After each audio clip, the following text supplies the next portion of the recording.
so much. Well, thank you. What a room. This is fantastic. Thank you so much, Adam. Thank you for the work that you do and for your service. Thank you to Representative Murphy for the introduction and everything that you have done to help address mental health care and for fighting for your community's right to clean water. It's such a vital fight right now. And I'm thankful to be here on the 100th anniversary of the Legion and of this post that serves this community so well. Congratulations.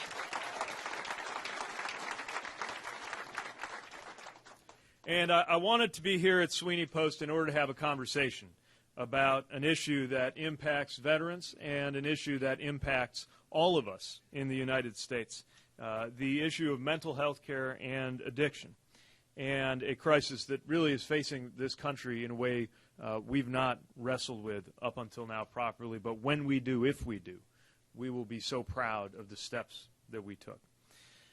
I'm running for president because of my sense of urgency that our country might be running out of time.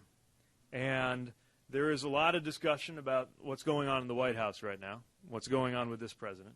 And we certainly have divisions and distractions that are harming this country. I'm not sure what I'm more worried about right now, the fact that the president is serious when he talks about buying Greenland, or the fact that he's joking when he talks about the Medal of Honor. What I know is that we need a better president. But what I also know is that this is a lot bigger than just one president. It's certainly the case that we can't go on like this. I think we can all agree with that.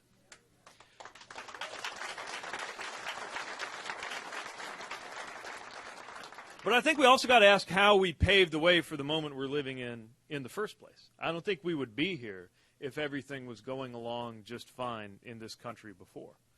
I think that for as long as I've been alive, our country has been struggling to respond to issues that are now reaching the crisis level.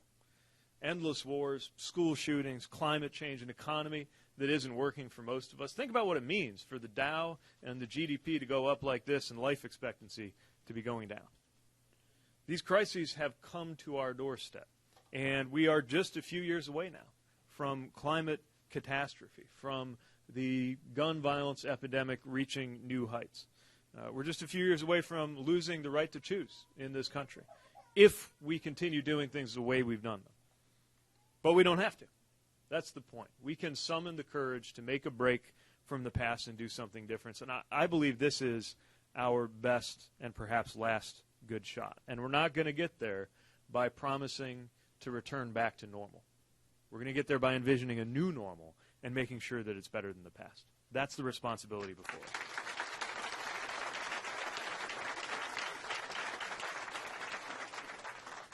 So I'm here as a different kind of messenger with a different kind of message that revolves around our values and insists that it is in the name of our values that we can build a better life in this country.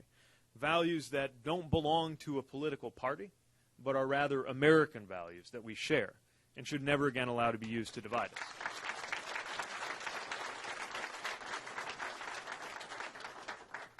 For example, God does not belong to a political party, and we should stop allowing that to be something that divides us. And neither does freedom. And we are those who stand up, especially among a state that lives by the motto of live free or die, to recognize there's more to freedom than cutting regulation on a bank somewhere. That if we really want to live free, we got to support one another in living lives of our choosing. That you don't have freedom if you don't have health care. That you don't have freedom if you don't have the freedom to organize in labor organizations for a good day's pay for a good day's work. That freedom comes by way of education, which is one reason we need a Secretary of Education who believes in public education in our time.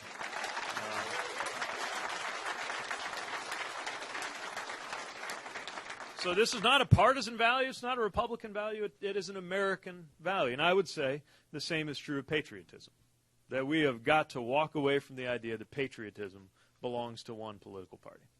The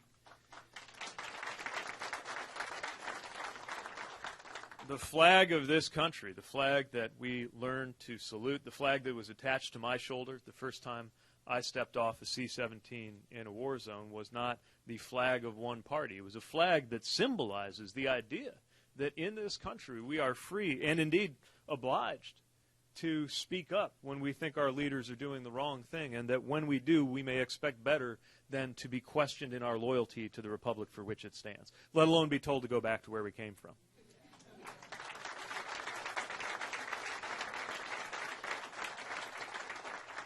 Being serious about patriotism, being serious about national security in our time is going to require more of us. It is going to require us to recognize 21st century security threats like cybersecurity and election security challenges, things that won't necessarily respond to a 17th century security strategy like building a wall. There's going to be more to it than that. And if we really want to be secure, we got to treat climate disruption like the security issue that it is. These things fit together.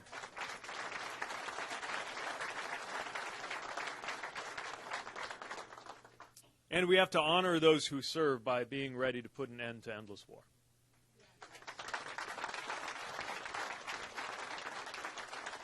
This isn't just a problem of presidents. This is a problem of Congress.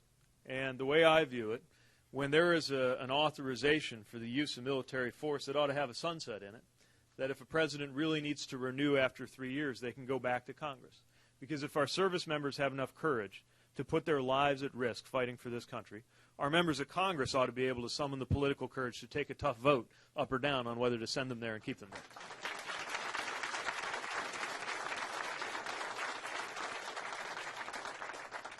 So it is in the name of our shared values, security, freedom, democracy, that we can build a better life in this country. And speaking of democracy in the home state of Granny D, I would argue that we have been accepting the unacceptable for far too long on that front too.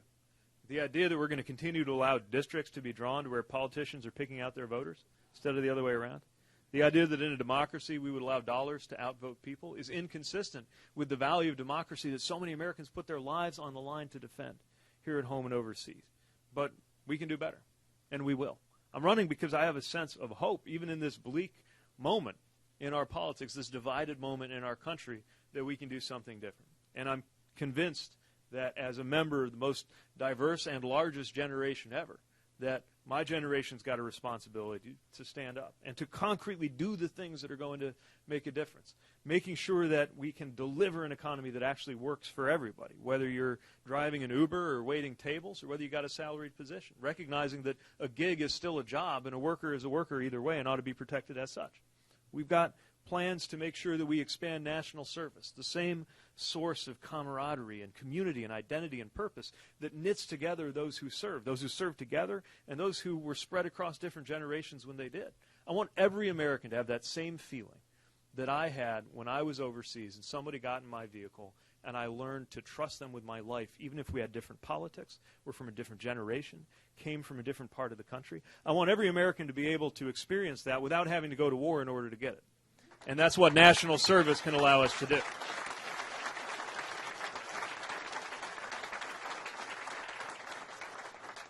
But it requires an action plan. I've got an action plan on gun violence that demonstrates how within our Constitution there is plenty of room to make sure we're keeping each other safe, not only by acting on common sense safety measures like universal background checks, but making sure we're actually investing in countering violent extremism when white nationalist violence is a security threat every bit as real as some of the other terrorist problems our country has faced. We need to act on that. We got to act on racial inequality in this country, and that's why I've proposed the Douglas Plan, as ambitious as the Marshall Plan that rebuilt Europe, but this time investing it right here at home. And we're going to talk about the importance of systemic racism when we are in mostly white audiences and in audiences of color, because it drags down our entire country until we do something about it.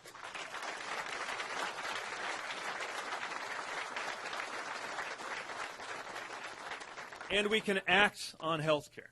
I call my vision Medicare for all who want it, based on the idea that we can take a version of Medicare, make it available on the exchange for people to buy into, without making the promise that we can flip a switch, kick people off the health care that they have, and expect it to work out. I believe that the public option will be better. I also believe the best way to prove it is to invite Americans to vote with their feet, leave the corporate options that have served us so poorly, and come to what we're offering of their own choice. And I believe that's the way to move us into the right kind of freedom that you experience when you have access to health care and are free to build a life of your choosing. But on the topic of health care, we have for too long talked about it as though mental health and addiction were off to the side, like it wasn't even part of health care. And we need to put an end to that. And that's what I want to focus on today. Step one is we got to break the silence around the crisis of mental health and addiction. And right now, I believe that we have a crisis that hasn't been named nearly enough, that we hesitate to talk about. We got to change that conversation in order for policy to change. So let me ask right here, if you or somebody you know, if anyone you care about has been impacted by addiction or by a mental health challenge, would you raise your hand? So it's just about all of us. This is not something that should continue to lurk in the shadow. It's all of us. And New Hampshire is on the front lines of the opioid crisis in particular, which calls for action. This crisis, like most big crises, didn't just happen overnight. It's been building for years, and it's impacting different people in different ways. We now see overdose deaths spiking in the black community and mental health issues on the rise among Latinx communities that finds itself under daily assault from this administration. We're seeing it a young LGBTQ person who is 5 times more likely than a straight classmate to attempt suicide. We see it so acutely and so painfully among our community of veterans. It is disorienting to get home from a conflict. I know many folks in this room have had experiences adjusting to redeployment. You know, even for me, and it couldn't have been better. I had a steady job waiting for me in a community waiting for me, and I found it challenging, big ways and small. I would go up to my Taurus and almost yank the door off of it, forgetting it wasn't the armored vehicle I was used to driving overseas. One time I was merging on a highway with my mom, and she was in the TC seat of the vehicle, so I just said, "Clear right?" And she looked at me like what? Sometimes that adjustment is comical. Sometimes it's painful. And if it was tough for me, and mine was smoother than most, I know just how tough it is for others in my generation of post 9/11 vets.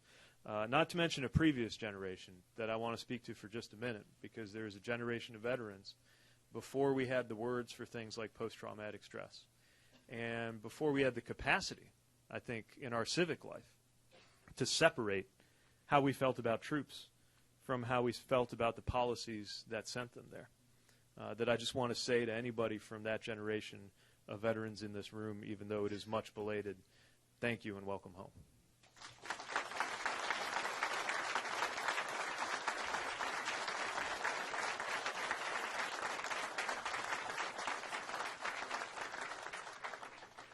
The good news is now we have more knowledge and more words for what we're up against. These invisible wounds of war, often a consequence of what folks were dealing with downrange and the stress of readjusting, rebuilding relationships with friends and family. And yet we have to battle not just illnesses, but stigma that prevents so many veterans from seeking treatment. And when that doesn't happen, that's when we watch friends and those we served with and battle buddies self-medicate with alcohol or be unable to sleep through the night. And now we are seeing 20 veterans a day taking their own lives, sometimes out of frustration, doing it in the parking lots of VA facilities that they feel let them down. And because of these deaths of despair, we are living through the first long decline, the longest sustained decline in life expectancy in this country since the First World War. Amid all the modernity and all the growth, all the benefits that our economy is supposed to bring us, life expectancy going down. This is an all-hands-on-deck crisis. And yet it is still being treated in Washington with silence, empty promises, and neglect. That will change when I am president.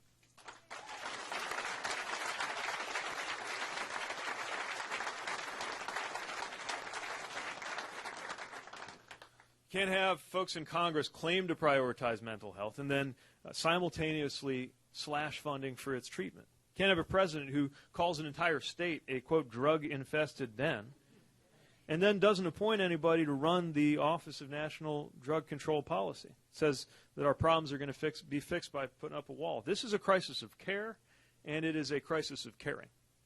And we are now left with a system so broken and so fragmented and often so punitive that less than 1 in 5 Americans who have a substance abuse disorder actually receive treatment. Less than 2 of 5 Americans with a mental illness get the care that they need. That neglect has to end, and that begins today.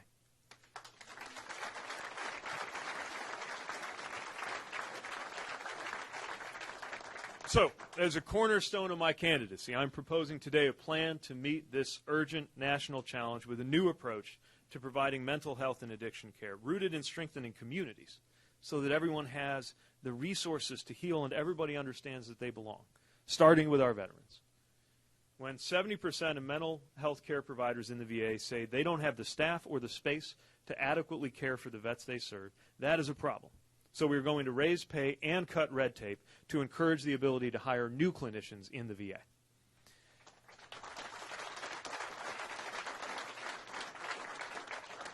And with nearly 5 million veterans living in rural areas, often hours away from the nearest hospital, we're going to have to increase access to telehealth, teletherapy, telepsychiatry, not as a replacement for in-person care, but as a supplement so that a veteran can, for example, video conference with a therapist from the comfort of their own home.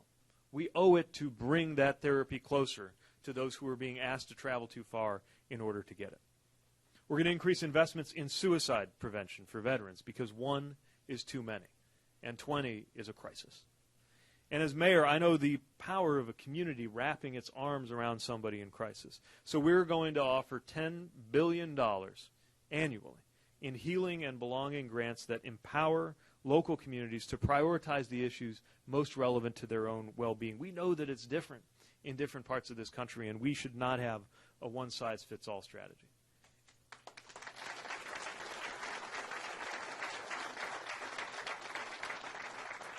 In my own community, we adopted strategies like one called Vets Community Connections. And it was not another website, not another program, but a way for ordinary community members to volunteer to embrace people coming off active duty who might not need help navigating benefits, but might need help navigating the community itself, help them find anything from a good dentist for their kids to a good place to live. A way to say something besides thank you for your service, but also to recognize that veterans are not a need to be tended, but something to be competed over, and to make ourselves the most veteran-friendly community in the country. We saw an effort in Kansas City a few weeks ago with my friend Jason Kander, putting together work there to help veterans support other veterans getting settled in houses and making sure that nobody falls through the cracks, proving that, once again, the veterans are not a problem to be solved, but the potential that we could unlock to make this country a better place.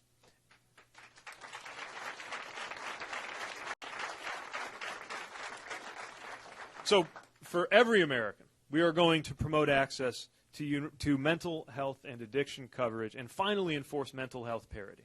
You know, we've had it on the books, but we need to actually enforce it. That if a health plan offers unlimited doctor visits for a physical condition, they ought to do the same for a mental health condition, and we will penalize those who do not comply.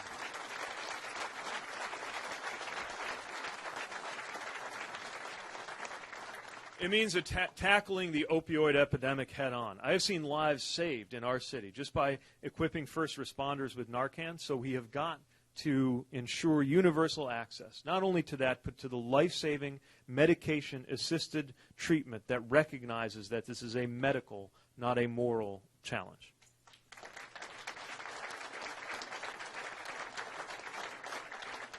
And while we're at it, we're going to hold drug companies responsible for what they did in the first place when they did wrong.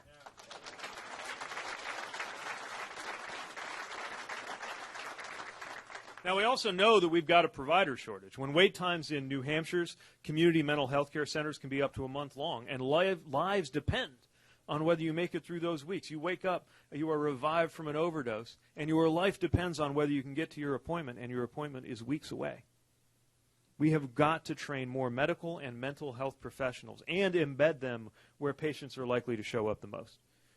A working mom should be able to see a mental health clinician while she is at the pediatrician.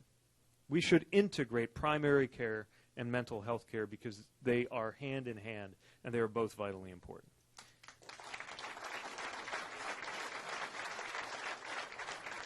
Now, we also got to support those who have found themselves on the front lines. That means training police forces to identify mental illness so that somebody in crisis can end up in treatment before it is too late. And it means requiring that every school across the country teach mental health first aid courses and train teachers and school staff to know how to help students when they see it, because often they're the ones who see it first. And beyond everything that we do around healthcare and the clinical environment, insurance and care, we've also just got to address the deeper crisis of belonging in this country.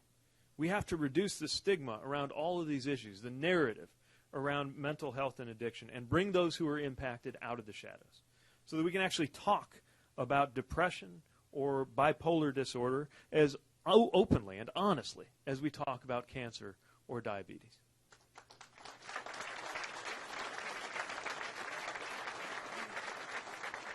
That means a national campaign to counter isolation and alienation, whether it's a young child feeling out of place in school or an older American whose aging friends can't stop by as often. And through that national service program that I mentioned, we're going to ensure that Americans can find meaning in assisting others.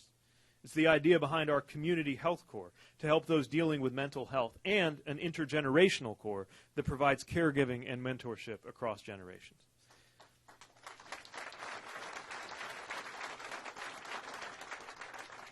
With these kinds of bold reforms, in my first term, we can reduce the number of people incarcerated because of mental illness or substance abuse by 75%, and we can ensure that far more of those who need care actually get it.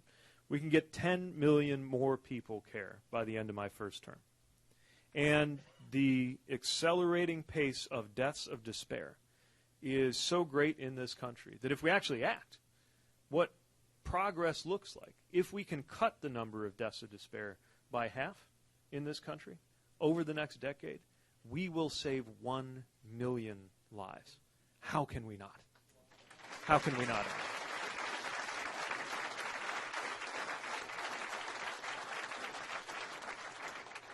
So there's a lot more detail behind that I hope you'll explore, learn about, visit our website, and see exactly how we plan to get from here to there. But I just want to close before we get into questions by making the case for hope at a time when hope maybe has become a little bit unfashionable in our politics amid the division and the chaos and the meanness. But I think running for office is an act of hope. Stepping in front of voters and putting forward all these ideas about what we're going to do is an expression of hope that if we have the right people and the right ideas in office, it'll matter. It'll make our lives better.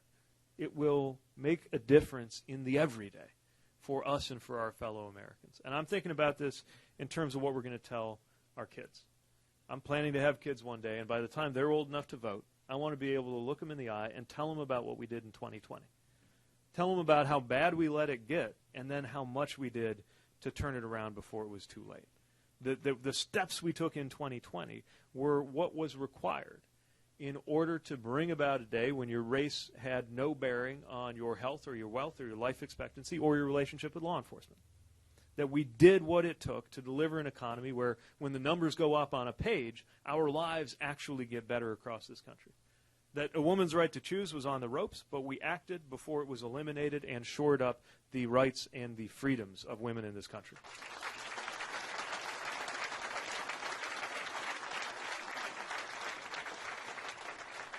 That we got right to the brink of ruin with our climate, but we acted before it was too late. We could be proud of that. We could be so proud of that. And we could be proud of this, too. We could tell them that there was a day when 20 veterans took their lives every day, but we stood up and we said, this far but no further. We did what was required of us to make sure that they got the care that they needed. We would be proud of that if we did it now.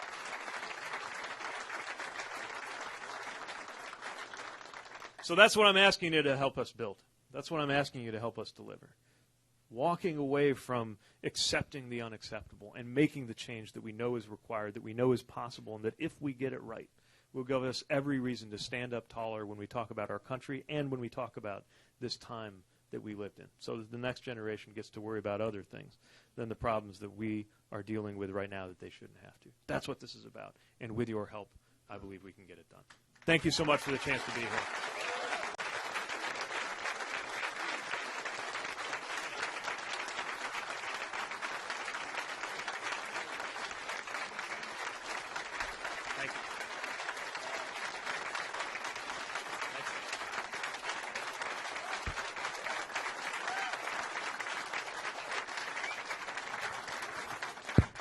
And with that, I never want this just to be a monologue, so let's have a conversation. I'd love to take questions and respond to anything on your mind. We'll start over here. Pete, I'm an Air Force veteran. I was a B-52 crew chief. I had a 750-pound tire fall on me and crush me, and I get permanent nerve damage in my back and in my leg. My wife kept after me about going to the VA and getting a disability, and I said, every dealing I've had with them has been a waste of time. And I took her with me. I said, okay, I'll go if you'll go with me. She went, we get to run around. We get synced all over to the place. We're sitting there for, a long time, half an hour or something. And I get up to the window, and they said, oh, this is the wrong window. You're supposed to go there. I said, they're the people who sent me over here. And they said, no, you got to go there, then you come back here. And it was all this craziness. Finally, I get upstairs, and I see a nurse. And this nurse says to me, okay, stand up, bend forward, bend backwards, bend to the side, bend to the other side. And she says, where's your cane? And I said, I don't use a cane until I absolutely have to. I said, I don't want to look like a victim out in the street. I said, people get mugged using canes. And so they sent me home. That was it. And on the ride home, my wife said to me, that's the most useless thing I've ever seen in my life. And then I get a thing in the mail saying, I got 40%. And I go through 10 years. I never got a doctor, never got assigned a doctor or anything like this. And they told me I needed 50% to get medical. I get called back, and they said, you have to show us that you still have, you're still alive, you're still, disabled and all this. I get up there, and the woman says, you haven't been here in 10 years. I said, yeah, I know it. I said, I go to my own doctor because you people did absolutely nothing for me. Now, it's not a full-service hospital we have here. And then they turn around, and everybody's talking about they're going to change the VA. The VA's going to be... They close our urgent care center. I mean, what the hell is going on? And then we got a president there that wants to privatize it. Right. If it's bad now, what's it going to be like when they privatize it? That's exactly right. Privatization is not the answer. We got enough struggles right now with making sure there's care without having to fight through an unaccountable corporate bureaucracy on top of the bureaucracy you're already facing.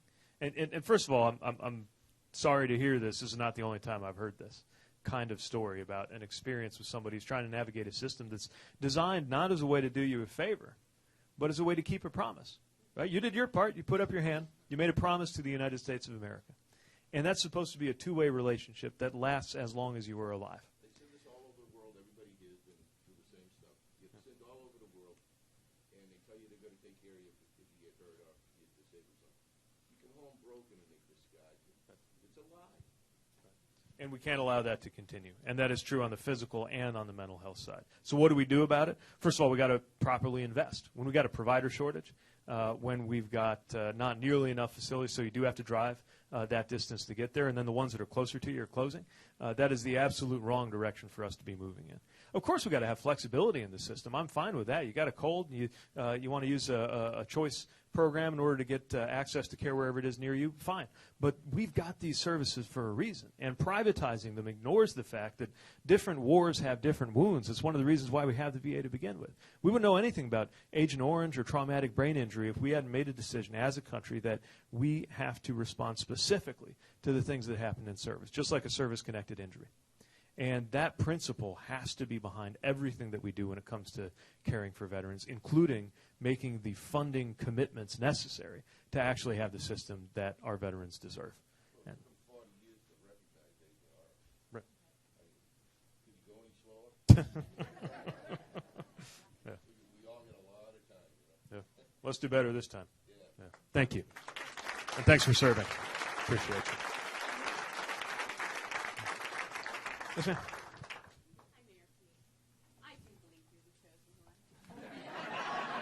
I'll try to take that the right way. Yeah. My question is, what can we do to get you out there? I mean, I'm a host, staff hoster. Terrific. They stay at the house because, and by the way, I was Republican until this last election, and Well, we're glad to have you. Welcome. yeah, no, but I have such faith in you that you are the guy that I'll do whatever it takes to get you elected, and I just want to know what more can we do? Thank you. Come on, help So, us out. It's all about relationships right now. Our organizing strategy is based on relational organizing. That means on top of the traditional door knocking and phone calling, we're asking people to reach into their networks of people they know. Chances are you know folks like you who maybe were in the habit or grew up voting Republican but are so troubled by what they see out of this presidency that is an offense to conservative as well as to liberal values, that it's time for something different. Finding them and bringing them to the table, you're going to be more effective at that than I am or anybody who they don't already know. So that's a huge part of it. Big part of it is just spreading the word. With this many candidates, it's really important for folks to hear about this message. And when you're doing it, not just to talk about, it's great to say any number of nice things about me. I appreciate it.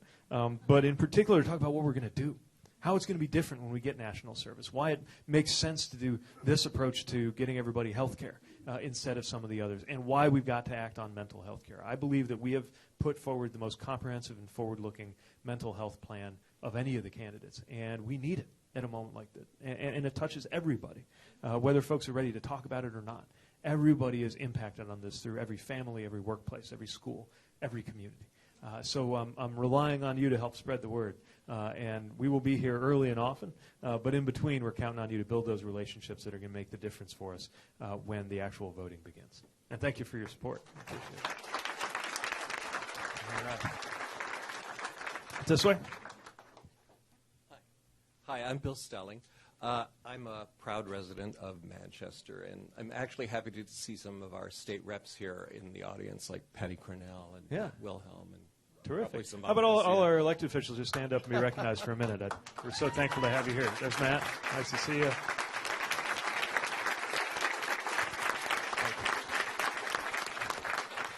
Anyway, I wanted to give them a shout out. But Thank you.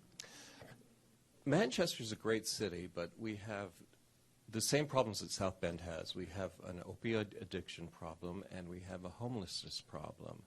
And they seem completely intertwined. A lot of the homeless are vets. Yep.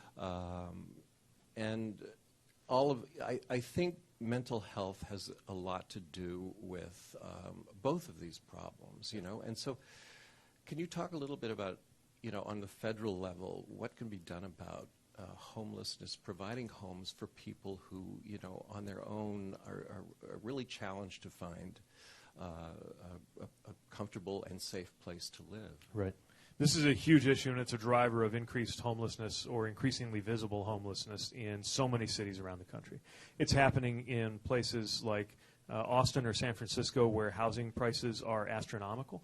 It's happening in a community like mine where you can get a pretty good house for $40,000. It is universal. And it shows you that there's more to the housing is a big part of it, but there's a lot more to it than housing. And one of the biggest factors is addiction and mental health struggles.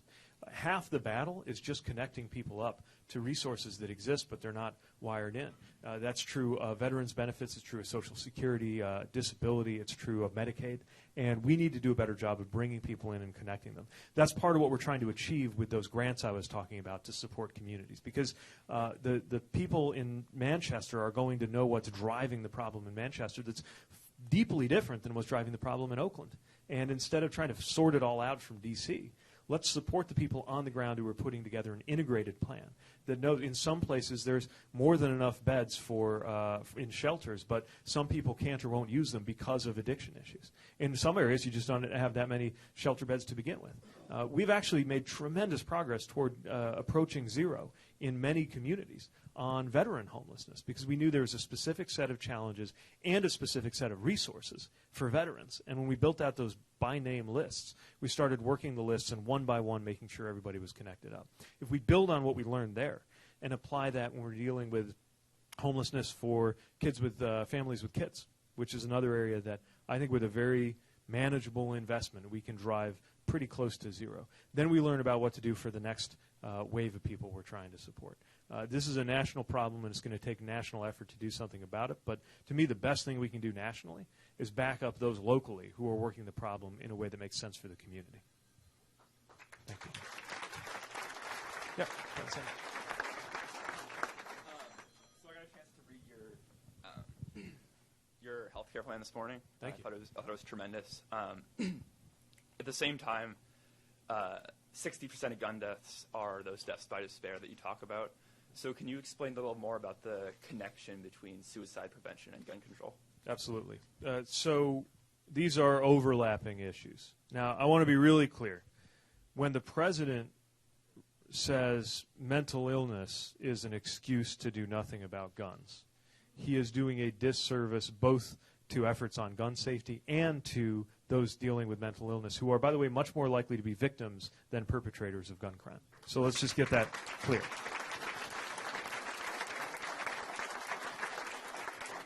We also know that when somebody who is at risk of suicide has a gun, it is much more likely to happen. There's, I think, this myth that suicide is inevitable, that when somebody's had suicidal ideations, then we're going to lose them. And it's just not true. Maybe we can't save everybody, but we can save a lot of people if there's an opportunity to have an extreme risk protection order where when a family member or a loved one is aware that someone's life is at risk, they make sure that they reduce that risk by not having access to a weapon. So that's part of what we mean when we talk about red flag laws. It will save lives. It will save a lot of lives. And yet, it doesn't speak to some of the other issues that are driving these deaths from despair. That's why I believe we need to talk not only about health care, not only about gun safety, but about belonging in this country. I think we have a crisis of belonging. And it's touching different people in different ways. A lot of particular groups, from veterans to LGBTQ youth, but anybody can feel right now on the wrong side of a pattern of exclusion. And we need to support communities wrapping their arms around one another with everything from the relationships that we can form through something like national service to making sure that we just have a different tone and message coming out of the White House about what it means to live in this country and building up a culture where we're supporting one another across our differences instead of wedging off one another according to those differences. And I believe that actually has mental health implications too. We need a 3-digit suicide hotline in this country.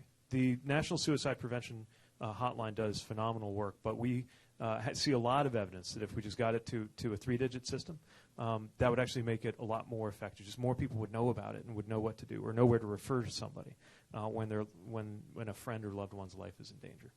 So we can't separate this from the conversation about gun safety. We also know that it's a both and we've got to be working on all of these things at once. And thanks for raising that connection. Yes, sir.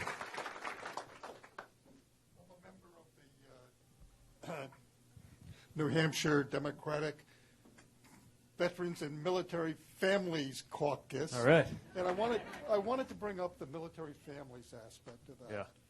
Because it seems to me people will come up to me and say, thank me for my service. They don't thank my wife. Yeah. You know, and families are out there that are suffering with multiple deployments. You know, the other spouse is the head of the family for 6 months or a year. We come back, and we kind of think we'll take up our own role, but maybe not. You know, things have changed. But it's, you understand what I'm. Yes, and I'm so glad you raised that, and thank you for honoring that. It's so important. I remember I was single when I was deployed, but I remember the send-off at Camp McCready in South Carolina with my battle buddy. We'd gotten each other through training. We'd become close, and I was walking with him toward the barracks after he'd said goodbye to his wife, and his little 2-year-old was toddling after him, not understanding why he couldn't follow Dad. And I knew it took all the strength that he had not to turn back and walk back toward his child. And what families do, absent one of their most important members for months or even a year or more, it's something they may or may not have signed up for, right? There's a great line in the poetry of Milton that says, they also serve who only stand and wait. And the contribution, the gift in everything from peace of mind to sacrifice to just not having somebody around to juggle the everyday stuff is an unbelievable gift and contribution.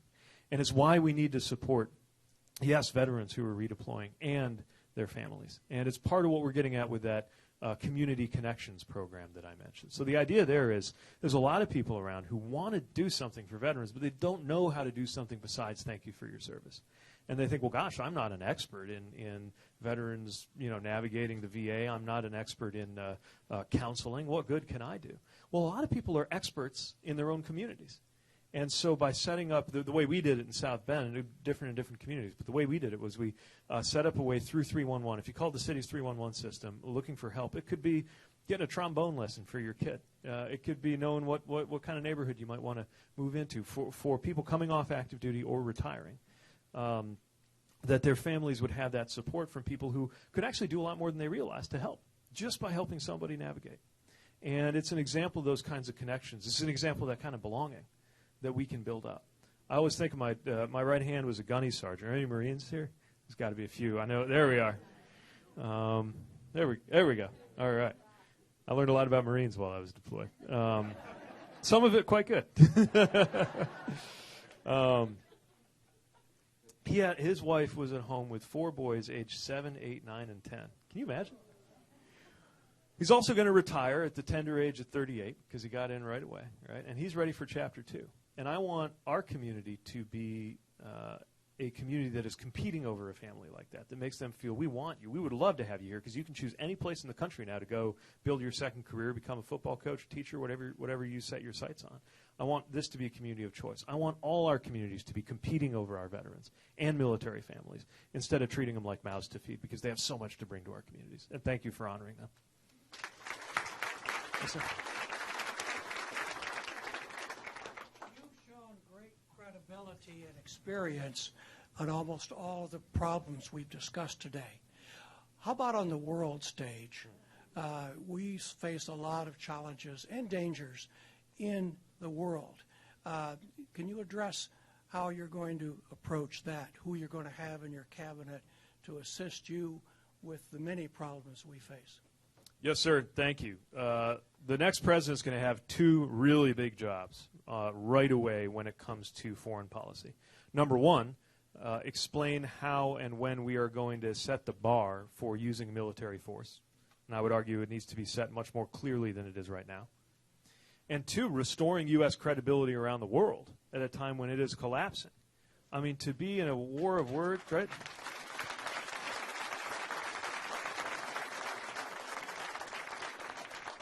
It is completely upside down. We got love letters going to a murderous dictator in North Korea and a war of words with Denmark.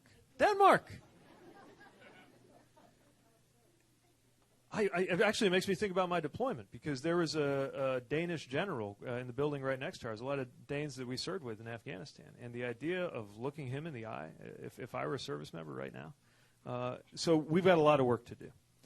In my view, the core of American foreign policy has to be built on the relationship between American values and American interests.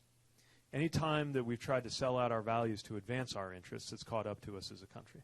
And so what we need to do is make sure that we have an authentic commitment to human rights, to democracy, to freedom, and that we support that in various ways around the world. Doesn't necessarily mean always reaching for military force, but for example, the people in Hong Kong standing up for democracy need to know that they have a friend in the United States.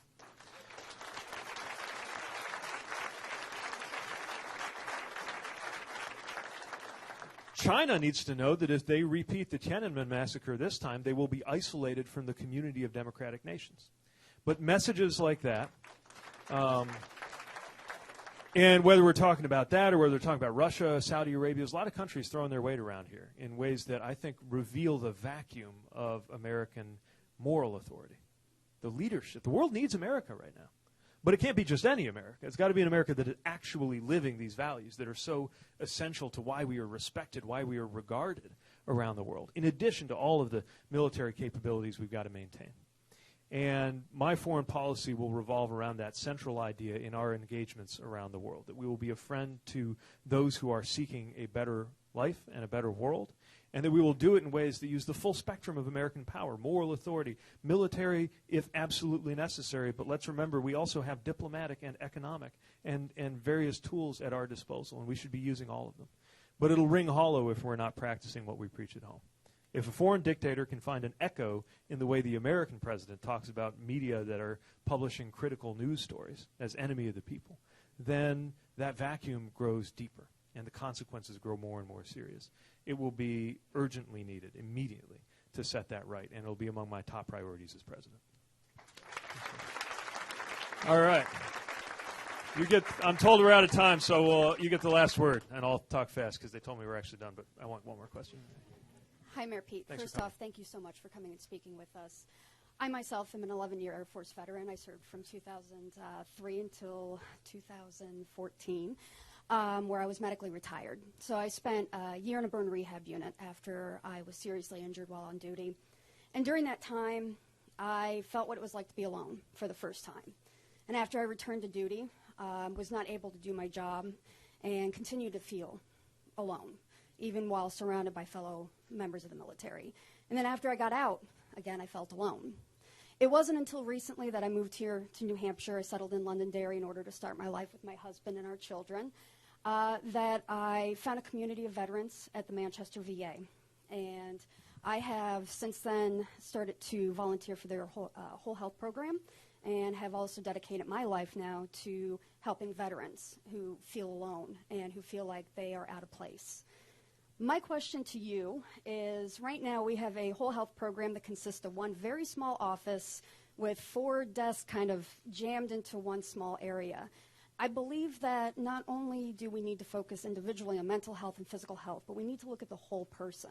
What programs would you bring to the table in order to bring a sense of community and a sense of being a whole person who's a member of that community? Yes, you're hitting on so many of the things that are important for our health, right? We talk a lot about community, identity, and purpose and how they fit together. And when it's working, it's beautiful, especially in the military. When things are going right, you have that sense of community and identity and purpose. And then it becomes incredibly disorienting if all of a sudden you don't. And so, first of all, thank you not only for serving, but for what you're doing to build that up for fellow veterans, because it can literally be a life or death issue. And it affects all of our health. It's exactly the kind of thing that the grants that I'm proposing would be able to fund, when there's something that would make a difference on mental health as part of a community plan. And separately, as part of our Douglas plan for dealing with racial inequity, we're looking at health, what we call health equity zones, where often that same crisis of belonging may be contributing to disparities in health, and would, again, fund local communities to come up with a solution. And when folks like you are doing good work, the federal government ought to be supporting you. We ought to be a wind at your back, helping propel you in getting that done. But it's one more example, what you're talking about, of how the solutions aren't necessarily going to come from Washington. They're going to come from our communities, but Washington's got to help. And if we get this right, then that phenomenon, it sounds like it's almost a hard thing to describe, right? Because it's intangible, it's not documented. I can't order that there be a greater sense of community, but what we can do is provide the resources to those who are building it at the most human level. This is about humans reaching out to each other. That's what we're in a crisis of. And there's so many things behind it, our politics, our technology, our society. But when you find it and you build it up, it is a life-saving enterprise. So I commend you for doing it. And as president, I will be helping you and those who do that work like you around the country. Thanks again for the chance to be here. Really appreciate it. Look forward to seeing you. We'll be in this state often. And can't wait to continue working with you to deliver real solutions all the way to the nomination for the White House. Thank you, and I'll see you on the trail. Thank you so much.